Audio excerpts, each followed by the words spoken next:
Gaëtan Roussel, le chanteur bientôt au cinéma, j'ai très peur, lors d'un échange avec nos confrères du Parisien ce mardi 28 novembre, Gaëtan Roussel, le célèbre chanteur de Louise Attaque, a révélé faire très prochainement ses premiers pas au cinéma en compagnie d'un célèbre acteur avec lequel il s'est lié d'amitié. Après avoir conquis la France entière à travers la musique, Gaëtan Roussel va-t-il renouveler l'exploit mais cette fois sur grand écran?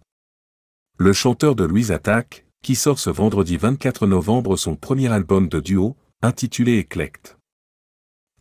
S'est confié auprès de nos confrères du Parisien dans une interview publiée ce mardi 28 novembre. Au cours de cette rencontre, le célèbre interprète des tubes Léa ou encore Je t'emmène au vent a raconté cette nouvelle aventure qui lui a notamment permis de collaborer avec des artistes internationaux, mais aussi ses futurs projets. Parmi ces derniers, le chanteur ami avec le musicien Alain Bachung a révélé qu'il allait très bientôt faire ses premiers pas au cinéma, aux côtés de Daniel Auteuil, avec qui il s'est lié d'amitié. Je vais tourner dans mon premier long métrage. J'y vais la semaine prochaine dans le sud et j'ai plusieurs jours de tournage, avec Daniel et Grégory Gadebois, que j'apprécie beaucoup, a-t-il révélé, avant de poursuivre. C'est un vrai rôle, un rôle de pas gentil. J'ai très peur. Mais c'est ça qui vaut le coup. Sans peur, pas de frisson, a-t-il confié. Une expérience visuelle, mais aussi sonore puisqu'il a également assuré qu'il se chargerait également de la bande originale du long métrage.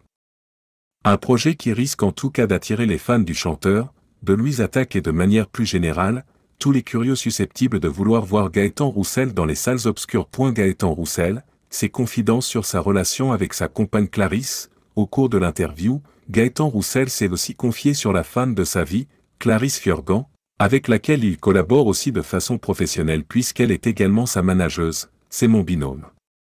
Elle m'a donné un nouvel élan, elle m'a poussé vers l'ouverture, a-t-il confié avec tendresse, avant de rappeler leurs accomplissements professionnels ensemble. On a monté ensemble une société d'édition et de production, on a autoproduit mes 2 derniers albums solo.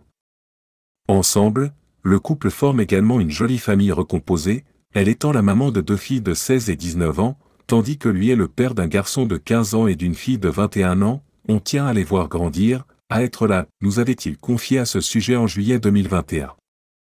Un couple qui arrive donc à multiplier les réussites, qu'elles soient professionnelles comme familiales. Famille, amis, compagnons de route, anonymes. Ce mercredi 29 novembre, ils sont tous là pour dire adieu à Gérard Collomb, mort à 76 ans, lors de ses obsèques à Lyon. Emmanuel et Brigitte Macron sont notamment présents. Ex-ministre de l'Intérieur, mais surtout maire de Lyon pendant près de 20 ans, Gérard Collomb aura été une figure majeure de la politique hexagonale. Un homme d'État respecté auquel ils sont nombreux à rendre hommage ce mercredi 29 novembre, en la cathédrale Saint-Jean située dans le Vieux-Lyon, 4 jours après son décès des suites d'un cancer de l'estomac. Parmi les 1500 personnes venues dire adieu, à partir de 11 h, on retrouve une multitude de personnalités politiques comme Emmanuel et Brigitte Macron, longtemps proches du défunt, François Hollande, Elisabeth Borne, Édouard Philippe ou encore Gérald Darmanin et Bruno Le Maire. Des people liés à Lyon, comme Laurent Gérard, Tony Parker ou Sylvie Tellier n'ont également pas manqué à l'appel.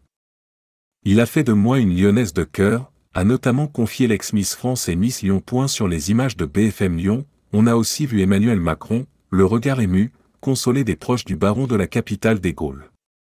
Autour de 11 h 40, le président a pris la parole pour prononcer un vibrant discours.